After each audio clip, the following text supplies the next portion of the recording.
What is happening, people? I hope you're keeping well and welcome back to the channel. I'm Harry Scar from Scarfy Spurs Talk, and in today's video we talk about whether Jamie Carragher is right about Tottenham Hotspur and Ange Postecoglou and the statement that he's made this week.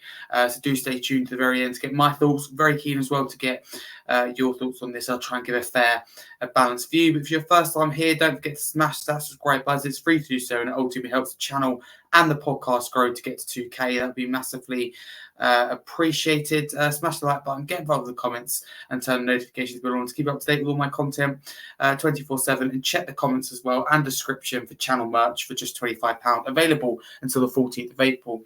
But let's crack straight into it and discuss whether Jamie Carragher is right about Tottenham Hotspur or not. Firstly, to give some context about what Carragher said, he said that Tottenham have to defend better to win trophies. Like Manchester City, he used, for example.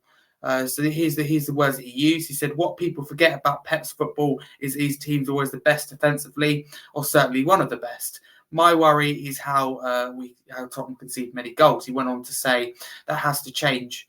People always talk about Pep's football and talk about him with the ball, but off the ball they're fantastic as well. He also added that would have been a big shift if Tottenham are going to win trophies.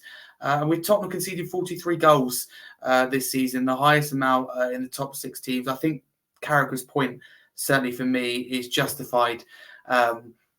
So I think Carragher's right, firstly. I love the way we play under Ange Postecoglou, and I think we've come really far, like progress. And I think the clear evidence of that, for example, we're just 1 win away, 3 points away from equaling our points tally of last season, and we've still got 8 games to go. There's progress. We've seen progress on and off the pitch, with youth academy to first team. Everywhere you look around the club, I think we're seeing progress, especially on that football pitch. But ultimately, we love the way we play. It's great to see. We all can kind of agree, hopefully, to that. But there's no secret. We have to keep balls out the back of the net if we're going to get to that next level, compete for trophies. Because, as I said before, I think if we get the summer right, get the January transfer window right, I don't see why next season or the season after we can't be in a title race or can't fight, to the latter stages of domestic competition. Not sitting here saying we're going to win the league next season, but if we get the summer right, based on what I've seen this season, we have a chance. We're only 10 points off at the moment. Arsenal. So, for me, I think that we've come a long way, and people don't appreciate that, because we all kind of predicted where we'd be at the start of the season, 9th, 10th, myself included. Some people went really far to say that we could get relegated without Harry Kane, and that didn't sound stupid at the time, because we've been 17th without Kane's goalless assists and any contribution last season. It just shows how bad we were, I think, last season, how we relied on one individual. So the whole team stepped up. And I really like this team. I think Ange Postecoglou's getting a lot out of them as well. I do think he has been backed. I do think he has been given what he wants in the 2 windows, but also I think he's doing a fantastic job. But we have to keep balls out the back of our own net. There's no secret, whether you play attacking or defensive football. It's like with set pieces, and I don't like to use them as an example, but sadly, in this case, it is a perfect example. With Arsenal, the key difference for me, why they're so much stronger than last season, they started this season as usual. Of course, players like Rice, a massive difference. But they lost to West Ham, I believe, at home, and Fulham away in a week. And then international break, they went away in Dubai with Arteta, and they worked, and they come back. And ever since, they've been the best at set pieces. They've scored so many goals from set pieces, and they're really good defensively. Whereas Tottenham, at this moment in time, we very rarely score goals from set pieces, and we're constantly conceding goals from set pieces. I look at Manchester City, possession-based football, attacking-based football. Sometimes they win games from set pieces.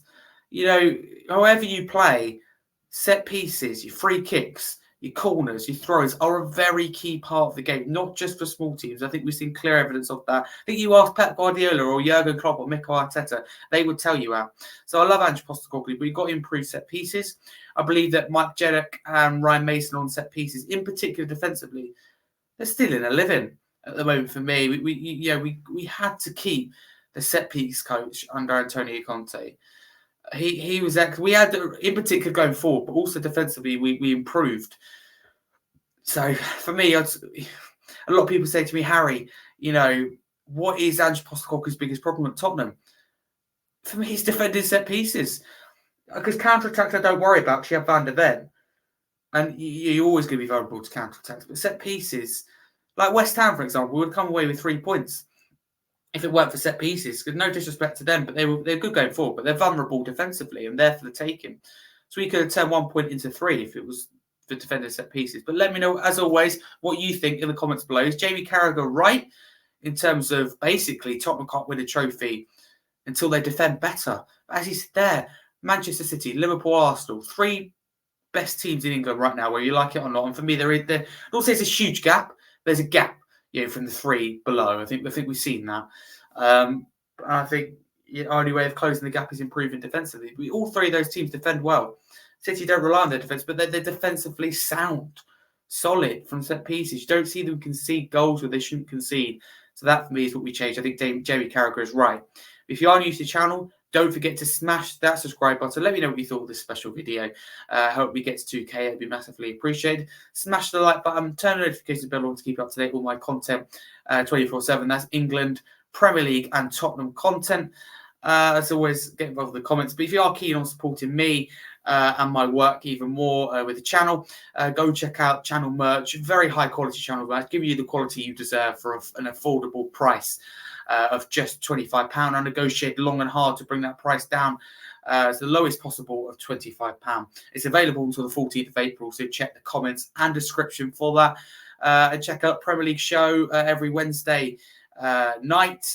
Obviously, you got your Tottenham content, match previews, match reactions, and weekly live shows, podcast every Monday, 7:45 p.m. This one's going to be a good one this Monday as we react to that Forest result, whatever that may be, because at the time of recording, the game hasn't been played yet, and we preview Newcastle. I'm joined by Billy T, Mr. Black, Benjamin Nib. All 3 of them are so popular, and also Justin, regular on the show.